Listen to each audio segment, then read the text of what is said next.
கர்நாடகாவில் 11 பேர் ஒரு விளையாட்டு மைதானத்தில் ஏற்பட்ட கூட்ட நெரிசலில் என்னுடைய தனிப்பட்ட கருத்து, இந்த நம்ம இன்னைக்கு பல்வேறு பகுத்தறிவு பிரச்சாரங்களை செய்து கொண்டிருக்கின்றோம். ஒரு பகுத்தறிவின் அடிப்படையில் ஒரு சமூகத்தை கட்டமைக்க நாம் முயற்சிக்கின்றோம். இது பார்த்திங்கன்னா இந்த கோயில் திருவிழாவில் அதிக அளவான கூட்டம் போய் மரத்து தழுவுது, விளையாட்டை பார்க்க போகிறது, இது உண்மையிலேயே நாகரிகமான சமூகத்திற்கு ஒரு நல்ல அடையாளமாக இதை என்னால் பார்க்க முடியலை.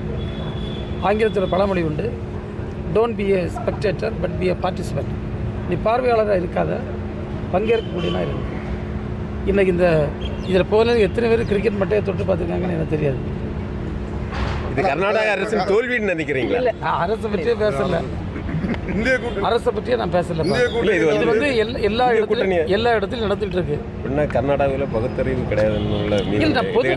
நான் தம்பி மக்கள்கிட்ட சொல்ல என்னுடைய அன்பான வேண்டுகோள், பொது இடங்களில் கூட சமயம் பொதுமக்கள் நம்ம அறிவை பயன்படுத்தி இப்படி தள்ளி முந்தி போய் ஒரு நெருக்கடி ஏற்படுத்துவது என்பது பொதுமக்களே அதை தவிர்க்கணும்.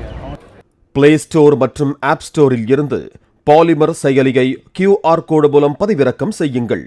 செய்திகளை உடனுக்குடன் பெறுங்கள்.